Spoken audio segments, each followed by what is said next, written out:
오늘은 여러분들과 함께 알곡과 가라지의 추수에 대해서 말씀을 나누길 원합니다. 요한계시록 14장에 있는 말씀을 보면서 지금까지 이 요한계시록 14장이 어느 위치에 있는지 우리가 알아야 다음의 과정을 이어갈 수가 있습니다. 요한계시록 11장 14절에 넘겨보세요. 둘째 화는 지나갔으니 보라 셋째 화가 속히 이르는도다 했는데, 여기 둘째 화는 여섯째 나팔이고 셋째 화가 이제 일곱째 나팔을 불 때가 이 셋째 화라는 사실입니다. 그런데 이 일곱째 나팔을 불 때, 그러니까 일어날 때 이때가 언제냐는 것이 중요합니다. 일곱째 천사가 나팔을 불 때 이때는 두 종류로 쫙 갈려요. 이제 성경에서 말하는 것이 어떤 말씀을 하냐면, 호령과 천수장의 나팔로 우리가 혼연히 믿는 자들은 부활을 얻게 됩니다. 이때 주님이 다시 오셔서 재림하시고 주님을 영접하고 죽은 자들은 다시 살아나고, 마지막 나팔이 이 일곱째 천사가 나팔을 불 때가 일어나는 나팔입니다. 그러니까 예수님의 재림이, 우리 주님이 오셔서 믿는 사람은 다 끌어올리고 구원의 완성의 시점이 이 일곱째 나팔이에요. 그래서 일곱째 나팔이 불어지면 믿는 자들은 다 구원을 받습니다. 그러나 구원의 관점에서 보면 일곱째 나팔은 구원의 기쁨의 소식이에요. 그러나 일곱째 천사가 나팔을 불 때 반대로 예수 그리스도를 믿지 않는 자에게는 재앙의 시작입니다. 영원한 심판, 영원한 재앙의 완성이 되고 일곱째 천사가 나팔을 불 때 일어나는 겁니다. 일곱째 천사가 나팔을 불면 예수 그리스도 안에 있는 자에게는 구원의 완성이 이루어지고, 예수 밖에 있는 자들에게는 재앙의 완성이 이루어집니다.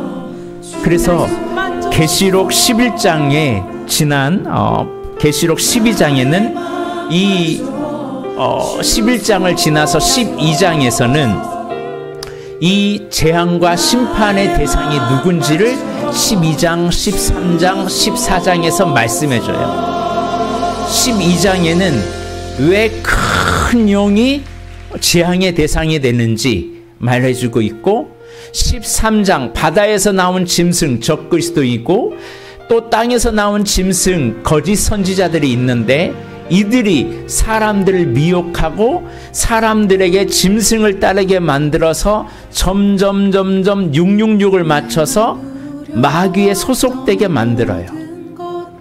그러니까 지금 마지막 때를 가면 갈수록 사단은 자기 사람들을 더 만들어요. 뭐려고? 인치려고. 어떻게 하면 구원에서 떨어지게 하려고. 짐승과 하나 되고 마귀를 따르는 자들이 누구냐면 심판받을 대상들이라는 거예요. 이게 12장, 13장, 14장에 나와요.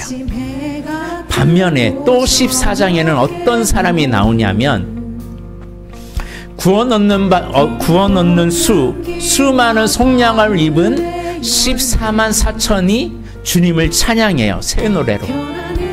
어린 양의 피로 구속학을 받은 사람들이 주님을 찬양해요. 이들은 성도들의 인내를 가지고 예수에 대한 믿음과 하나님에 대한 사랑, 예수에 대한 하나님의 계명과 예수에 대한 믿음을 지키고 있는 자들이라는 사실이에요. 이들이 구원받는다는 거예요. 그런데 이것을 마태복음에는 적나라하게 또 이야기해줘요. 예수님이 비유로 말씀하시죠. 오늘 그래서 제목을 알곡과 가라지의 추수라고 했어요. 넘겨보세요.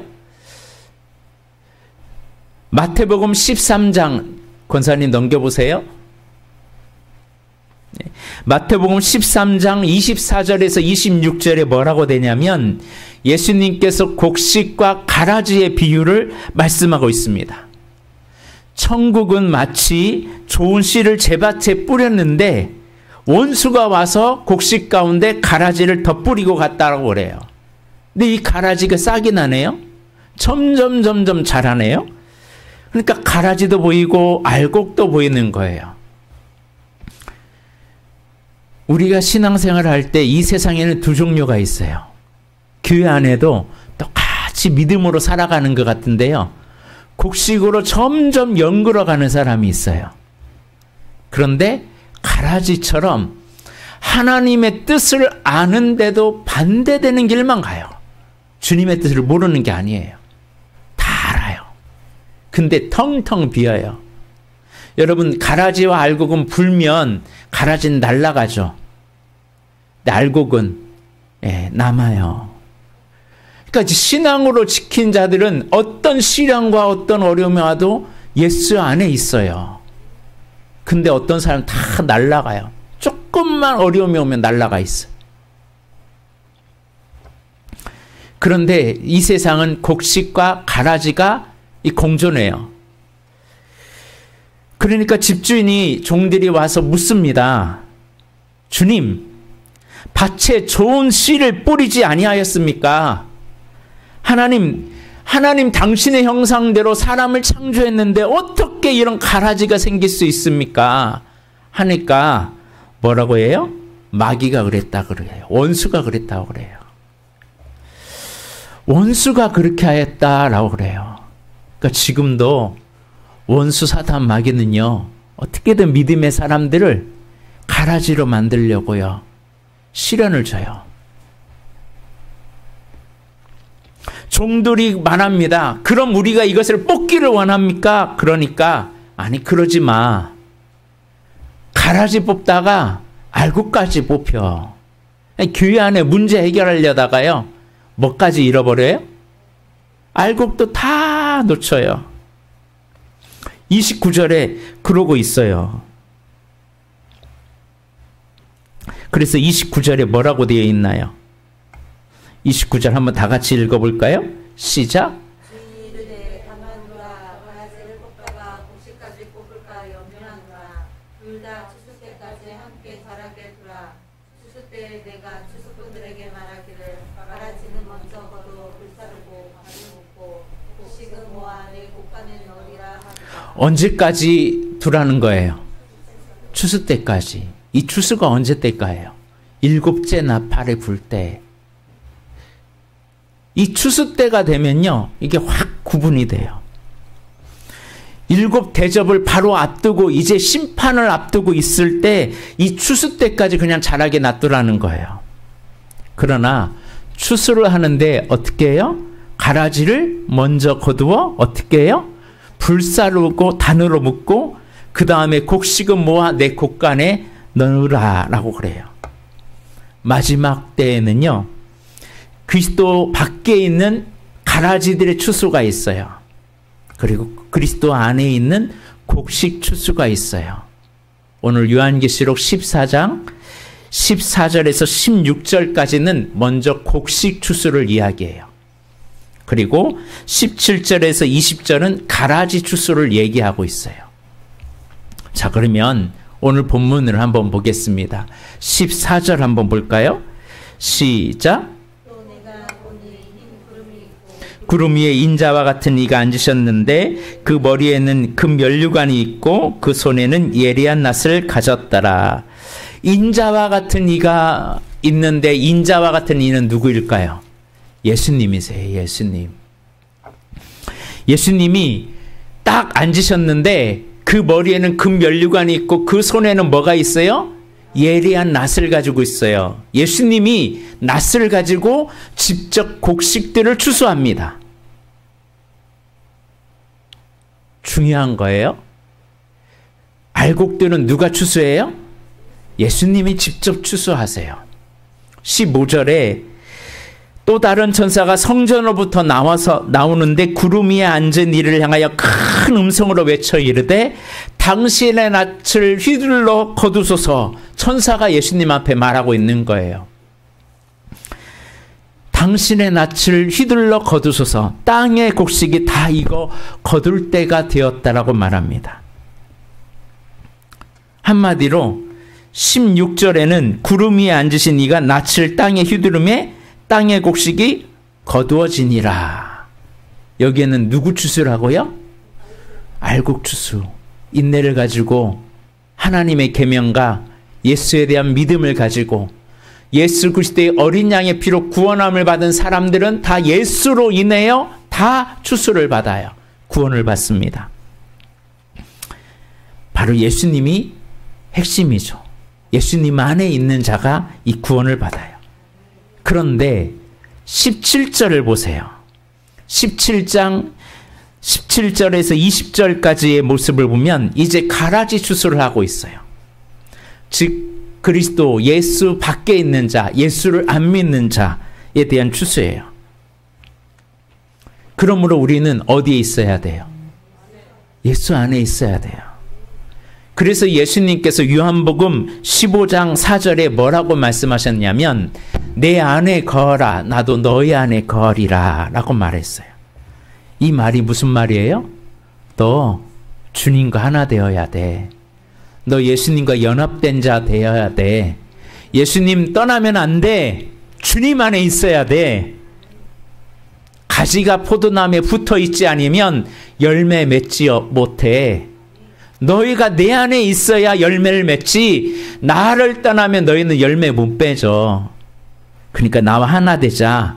주님 안에 있자. 이 말이에요. 한마디 믿음을 가지라는 말이에요. 내 안에 거하라 나도 너희 안에 거하리라 이 말은 다른 말이 아니에요. 나를 믿으라. 회개하라. 나를 영접해라. 그리하면 너 구원 받는다. 15장 4절에 이렇게 말하고 있는데 5절에는 뭐라고 말해요? 나는 포도나무요 너희는 가지라. 그가 내 안에 내가 그 안에 거하면 사람이 열매를 많이 맺나니 나를 떠나서는 너희가 아무것도 할 수 없다. 그러니까 예수님 안에 있을 때 우리가 그 안에 공급을 받고 자라게 되고 성장하게 되고 변화되기 시작하는 거예요. 여러분 신앙생활은요. 주님 안에 있을 때 사람이 변하는 거지 거듭나는 거지 주님 아니고 내 힘으로 하면요. 옛사람으로 가요. 주님 안에 있기를 주의 이름으로 축복합니다. 주님 안에 있어야 우리가 성화되고 변화되고 우리가 자라나고 열매를 맺는 거예요. 포도나무가 성장하면서 열매를 맺어요. 근데 6절을 보세요. 뭐라고 돼 있어요? 사람이 내 안에 거하지 아니하면 가지처럼 밖에 버려져 마르나니. 주님을 떠나면요. 그 인생을 점점 말라요. 썩어요. 무너져요. 내 안에 거하지 아니하면 이 말은 복음을 거부한 무리들이 되면 주님을 거부하면 하나님 말씀 거절하고 자기가 주인 되면 내 마음대로 살아가면 너희는 점점 가지처럼 밖에 버려져 말라진다. 결국은 예수를 거부하고 그리스도 안에 있지 아니하면 천사들이 그것을 모아다가 어디에 던져요? 불에 던져 사른다라고 그래요. 어떻게 한다고요? 불에 던져 사르니라. 결국은 지옥 가요. 영원한 형벌을 당해요. 이것이 심판의 추수입니다. 그리스도 밖에 있는 자들에 대한 추수예요. 이 심판이 그대로 이루어지는 게 오늘 본문 이제 요한계시록 14장 17절에서 20절에 있는 말씀이에요. 17절에 보니까 뭐라고 돼요? 또 다른 천사가 하늘에 있는 성전에서 나오는데 역시 예리한 낫을 가졌어요. 이거는 아까는 인자 같은 이가 낫을 가졌어요. 예수님의 낫을 가졌는데 복음을 알지 못하는 사람에게는 누가 낫을 가져요? 다른 천사가 낫을 가져요. 근데 이 천사는 어디에서 나와요? 성전에서 나와요. 또 불을 다스리는 다른 천사가 제단에서부터 나와요. 그리고 예리한 낫을 가진 자를 향하여 큰 음성으로 불러서 외치기 시작하는 겁니다. 자, 그러면 이 복음을 알지 못하는 사람은 예수님이 직접 거두지 않고 누가 거둬요? 천사가 거둬요. 근데 불을 다스리는 다른 천사가 나와서 거둬요. 예리한 낫이 어디서 나왔다고 그래요? 제단에서부터 성전에서부터 나와요. 예배 때 아무리 말씀을 해도 우습게 여기고 가볍게 여기고 농담으로 여기고 회개하지 않고 하나님의 말씀을 거부하고 스스로 가라지를 선택한 사람들은 예리한 낫에 휘둘림을 당합니다. 그 가라지들은 남은 자들을 거둘 때가 오는데 예리한 낫을 가진 자가 그 예리한 낫을 휘둘러 땅에 포도송이를 거두어요. 그 포도가 얼마나 익었는지 완전히 익었다고 말해요. 이거는 그들의 행위예요. 여기서 말하는 그들의 죄악상이에요. 666을 따라가리고 세속 질서를 따라다니고 하나님 없이 살아갔던 그들에게 열매를 맺고 있는 죄악상의 열매를 맺고 있는 그들에게 19절에 뭐라고 해요? 천사가 낫을 땅에 휘둘러 땅에 포도를 싹 거둡니다. 그러니까 하나님의 진노의 큰 포도주 틀에 던진다라고 그래요. 어디에 던진다고요? 포도주 틀. 여러분 포도가 다 익었는데 이 포도를 으깨잖아요. 으깨. 그 으깨면 뭐가 나와요? 포도는 알갱이잖아요.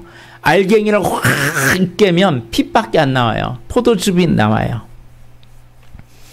그 포도주 틀에 던져버린대요. 이 가라지들을.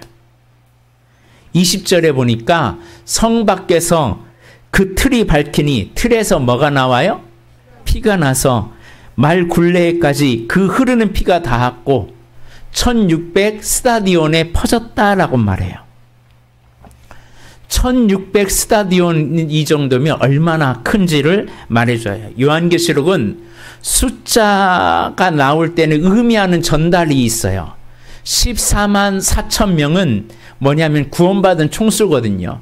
구약 12지파, 신약 12제자.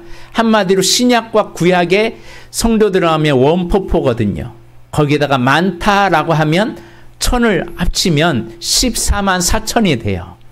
그러면 그 14만 4천이 이루어지는 그 총수, 하나님을 믿는 총수들이 구원을 받아요. 그런데 놀라운 사실은 이 1600 스타디온은 뭐냐면 땅의 수가 4거든요. 그리고 동서남북 4를 곱하면 16이에요. 거기에다가 100, 온 세상에 덮었다라는 100의 숫자를 합치면 이게 1600 스타디온이라는 거예요. 한마디로 숫자가 중요한 게 아니라 이 진노의 포도주단을 받는 자가 많다 적다. 엄청 많다라는 거예요. 온 세상을 덮을 정도로. 심판을 할 때 포도주 틀에 만들듯이 포도를 포도주 틀에다가 놓으면 포도가 으깨지듯이 그 사이에 막 피가 흐르는 것처럼 하나님의 심판이 이렇게 무섭고 잔인하다는 거예요. 왜? 주님 말씀했거든요. 빨리 회개하라고. 돌아오라고. 하나님을 믿으라고. 그런데 이 심판이 계시록에만 나오는 게 아니에요. 구약에도 나와요. 요엘서에서도 이렇게 예언한 적이 있습니다. 요엘서 3장 13절에 넘겨보세요. 너희는 낫을 쓰라. 곡식이 익었도다. 와서 밟을지어다. 포도주들이 가득히 차고 포도주 틀이 넘치니 그들의 뭐가 크다? 악이 크다. 그러니까 하나님이 왜 심판하는 거예요? 그들의 악이 너무 크기 때문에. 하나님을 무시하고 하나님을 두려워하지 않아요. 다음 주에는 이 요한계시록 14장 6절에서 7절 하나님을 두려워하지 않는 것에 대해서 한 번 더 말씀을 나누려고 합니다. 지금 하나님이 나를 손보지 않는다고, 하나님이 아무 말씀하지 않는다고 좋아할 일 아니에요. 악인은 가만히 놔둔다고 하나요? 아니면 나중에 심판하겠다는 거예요. 로마서 1장 24절에 보면 하나님께서 그들의 마음에 정욕되려 더러움에 내버려 두사 그들의 몸을 서로 욕되게 하게 하셨으니 하나님이 내버려 두는 것이 얼마나 무서운지를 모르는 거예요. 그냥 내버려 두면 욕되게 마음껏 죄짓게 만드는 거예요. 하나님이 손 안 대는 것 같으니까. 그래서 우리 믿음의 사람은요, 하나님이 나를 인생 막대기와 채찍으로 양육해 주심에 감사하셔야 돼요. 하나님이 내가 잘못하고 있는데도 손을 안 대. 나를 가만히 둬. 죄악을 계속 쌓게 만들어. 큰일 날 일이에요. 그거는. 나중에 그가 행한 행위의 열매를 먹게 됩니다. 포도가 알이 꽝꽝꽝꽝 꽉 차가지고 포도주 즙에 꽉 눌려버리면 완전히 으깨지듯이 그날이 와요. 오늘 말씀을 보면서 우리는 깨달아야 돼요. 심판이 다가오고 하나님의 추수의 때가 곧 다가오고 있다는 것을 성경은 말해주고 있어요. 우리는 지금 이 마지막 추수를 향해 달려가고 있습니다. 그런데도 많은 사람들이 하나님이 어디 있냐고, 지옥이 어디 있고 천국이 어디 있냐고, 죽으면 끝이지 그러면서 막 삽니다. 하나님 두려워하지도 않아요. 죄를 막 지어요.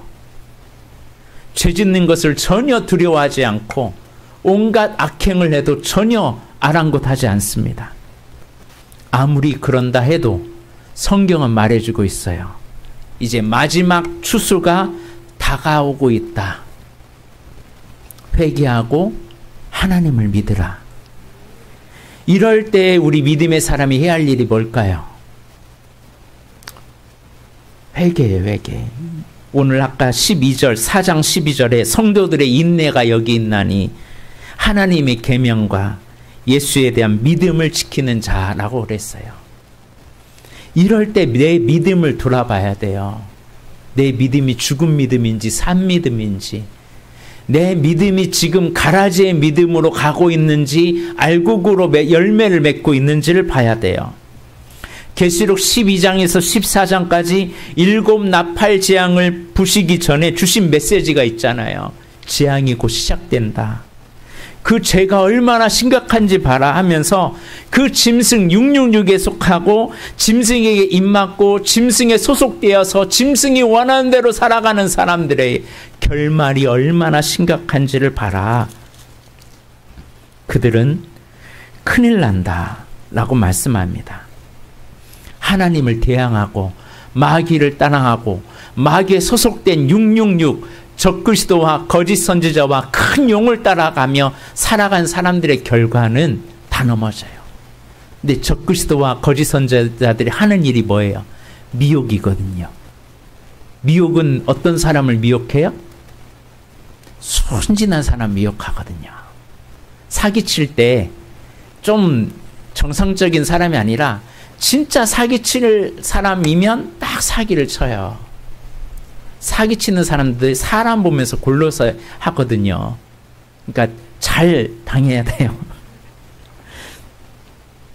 예수님 안에 거하는 알곡 같은 성도, 그런 사람이 우리가 되어야 돼요.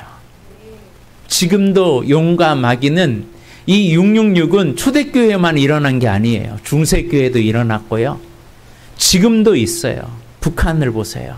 얼마나 666으로 지금 지하교에서 예배하는 것으로 목숨 걸고 예배하잖아요. 중동에 가보십시오. 우리가 코로나가 생겼을 때요, 교회를 향하여 얼마나 욕을 했나요? 교회가 코로나 발생지처럼 여겼잖아요. 근데 교회처럼 이렇게 방역 잘하는 데가 어디 있어요? 예배해가지고 코로나 걸린 사람이 없거든요. 뭐 때문에 걸렸어요? 다 밥 먹다 걸렸어요. 그런데 모이지 마라, 예배 드리지 마라. 마지막 때는 점점 오늘 12장에 말씀하는 것처럼 12장 15절을 보세요. 여자의 뒤에서 뱀이 그 입으로 물을 강같이 토하여 여자를 물에 떠내려가게 하려 하되, 여자는 교회를 말하거든요. 성도들을 말하는 거거든요. 신앙 안에 거하는 사람들을 말해요. 그런데 어떻게 한대요? 이 용이 떠내려가게 해요. 점점 침몰시켜요. 666에 인을 쳐가지고 다 침몰시킵니다. 그러니까 교회가 멀쩡했는데 갑자기 사단이 한번 확 불면요, 완전히 난리가 나요. 그러니까 깨어 있어야 돼요? 안 깨어 있어야 돼요? 믿음이 없는 사람은 이때 다 떠밀려 갑니다. 떠밀려가는 일을 누가 한다고요? 666이 하는 거예요. 이 적그리스도, 거짓 선지자, 이 악한 마귀들이에요. 요즘 이 거짓 선지자들, 이 적그리스도를 보세요. 믿지 않는 사람 미혹하는 게 아니에요. 어떤 사람 미혹해요? 이단들을 보세요. 잘 믿고 있는 권사들, 장로들, 심지어 목사까지 미혹을 해요. 저한테도 맨날 일주일에 한 번씩 편지를 보낸다니까요. 참 진짜 대포가 커요. 신성 모독의 말을 하면서까지 짐승의 소속을 삼으려고 합니다. 그러므로 우리는 이때 넘어지지 말아야 돼요. 이것을 알기 때문에 요한계시록 2장에서 3장에 7교회에다가 뭐라고 말해줬습니까? 이기는 자가 되라. 이기는 자. 서머나 에베소 교회를 향하여 너희 첫사랑 잊어버리지 말라. 이기는 자는 하나님의 낙원에 있는 생명나무를 주어 먹게 하리라. 서머나 교회는 너희가 지금 너무나 환난과 공고와 어려움을 당하고 있지. 예수님 때문에 길드라는 그 상인조합을 만들어서 거기에 가입되지 않으면 다 가난하게 살 수밖에 없지만, 그러나 이기는 자는 둘째 사망의 해를 당하지 아니라. 버가모 교회도 이기는 자, 두아디라 교회도 이기는 자, 계속 이기는 자가 되라고 말씀하고 있습니다. 오늘 예배를 드리면서 이 마지막 추수를 향해 걸어가고 있는 우리에게 주님은 말씀합니다. 너 믿음, 알곡 믿음이니 가라지 믿음이니? 너의 믿음은 지금 원수가 지금 뿌려놓은 가라지에 네가 지금 열매를 맺고 있니? 너희 믿음 점검했으면 좋겠다. 나도 모르는 사이에 내 마음이 하나님부터 떠나지는 않는지, 예수님이 내 안에 정말 살아계셔서 역사하고 있는 이 믿음을 가지고 있는지, 이걸 점검해 보길 바랍니다. 두 번째는 이 알곡과 가라지의 믿음을 통해서 우리에게 요구하는 것은, 너 지금 가라지처럼 죽어가고 있는 666에 입맞아 죽어가는 저들의 영혼을 위해서 너 저들을 건져야 하지 않겠니? 저들이 죽어가고 있다. 그리스도 밖에 있는 영혼들을 향하여 이젠 뜨거운 마음으로, 저들이 포도주 틀에 으깨어서 피가 철철철철 흘러넘치는 그 진노의 잔을 마시지 아니하도록 너희는 이 사실을 알았다면 전해야 되지 않겠니? 우리 남은 생애가 가장 주님이 기뻐하는 일이 뭘까요? 영혼 구원이에요. 영혼 구원. 교회가 해야 할 사명이 뭘까요? 우리끼리 예배하고 그것이 주님이 기뻐할 일일까요? 한 영혼을 소중히 여기고, 지금도 미혹의 영에 빠져서, 종교의 영에 빠져서 지금 교회는 다니고 있지만 왔다리 갔다리 하고 있는 그들에게 진정한 알곡의 신자로 가도록 우리는 그들을 권면하고 이끌어주고 해야 될 줄 믿습니다. 그대로 놔두면 침몰합니다. 떠밀려가고 마귀에게 소속되어서 영원히 지옥의 형벌에 떨어질 수밖에 없습니다. 우리는 그들을 향하여 온전한 믿음의 길로, 다시 하나님의 길로 나아가게 만들어야 할 사명이 있습니다. 오늘 본문 14장 14절에서 16절에 그리스도 안에 있는 자들은 주님이 직접 추수를 하세요. 그러나 그리스도 밖에 있는 자들은 불을 가진 천사가, 불을 다스리는 다른 천사가 제단으로부터 나와 예리한 낫을 가지고 그 죄악의 열매를 포도송이가 퉁퉁퉁퉁 부를 정도로 꽉 찬 죄악으로 가득 차 있는 그들을 포도주틀에 넣어가지고 이깨어버려가지고 진노의 잔을 마시는 그날이 온다는 사실이에요. 그러므로 이 7째 나팔이 불기 전에, 그날이 언제 올지 모르지만 우리는 깨어 있어서 주님의 나라를 만들어가는 우리의 사명이 있기를 주의 이름으로 축복합니다. 기도하겠습니다. 하나님, 알곡 신자